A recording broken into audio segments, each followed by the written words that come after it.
There are many dive watches. In fact, there are a lot of dive watches just from Orient alone. So why this one? Is it the 200 meters of water resistance? The sapphire crystal? The different case color? People are unofficially referring to this watch as the Triton Lite that came out in 2020. But Orient sticks to its clever naming system, calling it the model RAAC0K04E10B. Good job on being consistent, Orient. At the time of this video, this watch can be picked up at Amazon for $228 US, or Joma Shop has it for $231. Or if you have really deep pockets, go over to Orient site and spend $415 US. Hey everyone, welcome back to Eric's Everyday Watches. As always, if you like this video, if you find it helpful, please do me a favor, hit the like button and consider subscribing.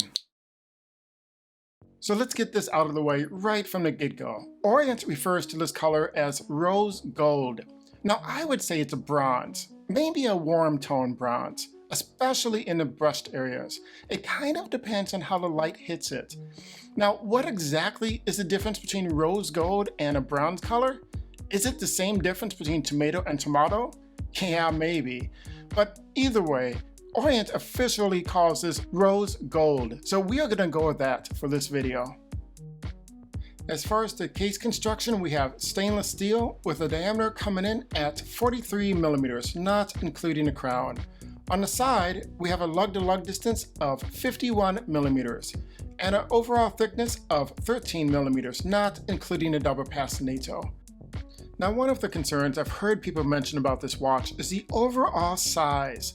The 43 diameter is pushing it a little bit for me, but I do think this wears more like a 41 or 42 millimeter, and I don't have an issue with it on my 7-inch wrist. My main concern here is that lug-to-lug distance of 51 millimeters. That makes me much more aware of having this on my wrist. I wish they would have made those lugs smaller and gotten that overall distance down to 48 or 49 millimeter.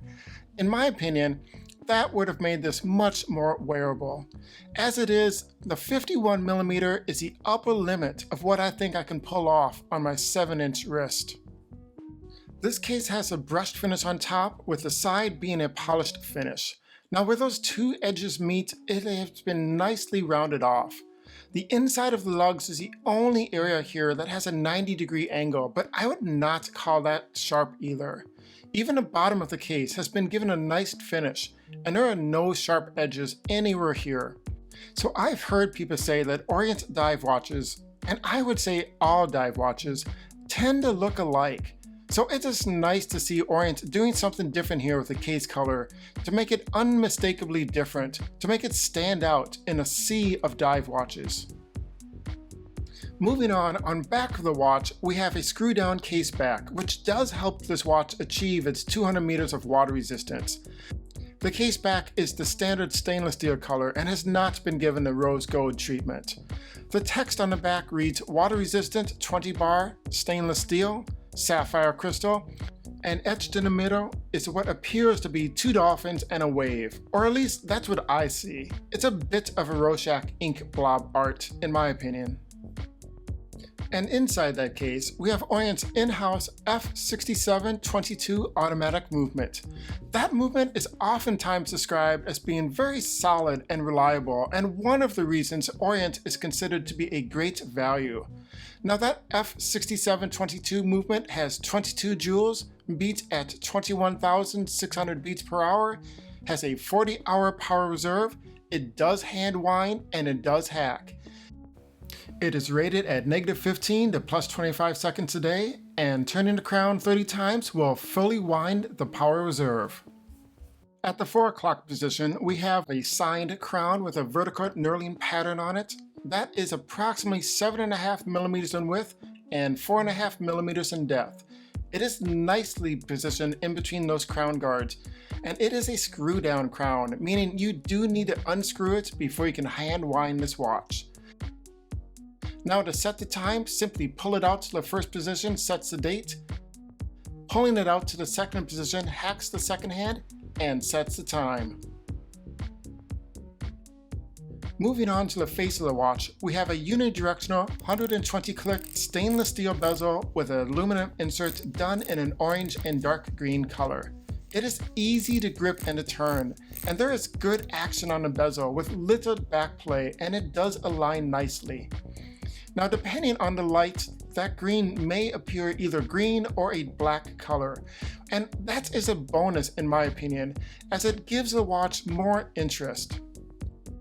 At the 12 o'clock position, there is a lume pip, and that bezel does sit roughly 1 millimeter higher than the sapphire crystal and may help to protect it somewhat.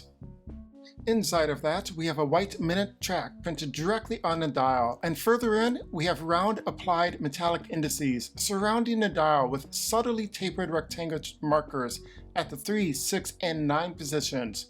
At the 12 o'clock position, we have the Orient logo, as well as the word automatic done in a script font. And moving down the dial at the 6 o'clock position, we find the words water resistant and 20 bar. The date window at the 4 o'clock position aligns nicely with the crown, and it is very easy to read in all light and in all angles.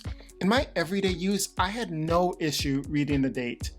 The date window, however, does feel awkward the way it is nestled up to that half of an indice. It feels crowded, and I would have preferred Orient to have left off the entire indice rather than to give us a sliver of one. Now the dial here is a dark green color, and much like the bezel, can appear either green or black depending on the light. Overall, this color scheme is very attractive in my opinion, and it makes the watch extremely legible. Now the minute hand here extends all the way into the minute track, making it very easy to accurately set and read the time. The second hand also extends nicely into the minute track and adds a pop of color, picking up that orange from the bezel, helping this watch to have a unified and coordinated feel to it. The arrow-shaped hour hand is different from the minute hand in both size and shape, making it easy to tell the time at night.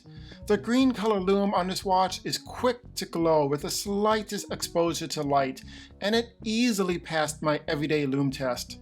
Now for those of you who may not know, my everyday lume test consists of wearing the watch and getting an average amount of light exposed to it, and then seeing if I'm able to read the time at 4 in the morning, and this watch easily passed.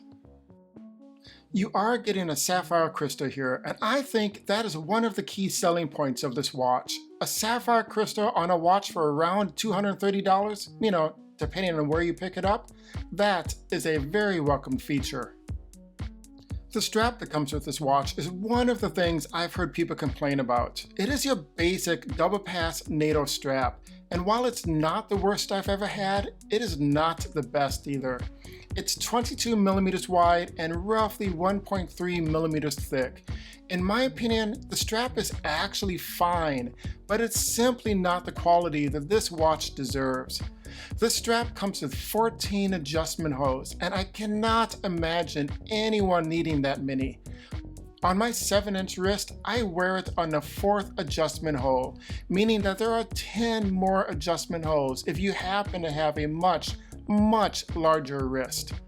Now, one annoying result of this is that the strap is so long that it either needs to be doubled back on itself, trimmed down, or you're going to have that long flap to contend with. Now I need to give Orient credit for matching the metal keepers and the buckle to the case. They all have that rose gold color to them, and the buckle is signed with the Orient logo. Again, this watch has a unified look to it, and I give Orient a lot of credit for that. On the downside, it did occur to me that if you do decide to swap out the strap, your new strap will most likely not have metal keepers that match. So just something to be aware of. That may or may not be an issue for you personally. So let's go over the specs for this watch. We have a sapphire crystal, the automatic 6722 movement, a diameter of 43 millimeters, a thickness of 13 millimeters, a lug width of 22 millimeters, and finally a lug-to-lug distance of 51 millimeters. And finally, let's wrap up by going over the pros and cons. For pros, aesthetics, it is a nice color combo. You get the sapphire crystal, it is highly legible, You get 200 meters of water resistance. It has a good fit and finish. There's a good lume to it. The automatic movement does hack and hand wind. And of course, you have to keep in mind that price-quality ratio. For cons, the strap is just not up to the same quality as the watch, and that date window placement is odd. So my final thoughts on this watch. I really like the rose gold case, and I think that orange green combo looks fantastic. I only wish they had made the lug-to-lug distance shorter. If you can pull it off, I think this is another great option from Orient. This has been Eric from Eric's Everyday Watches, reminding you to buy the watch that you love. And don't pay any attention to what anybody else says or thinks. This is your watch collection. If you like this video, if you find it helpful in any way, please do me a favor, hit the like button and consider subscribing. I'll see you in the next video.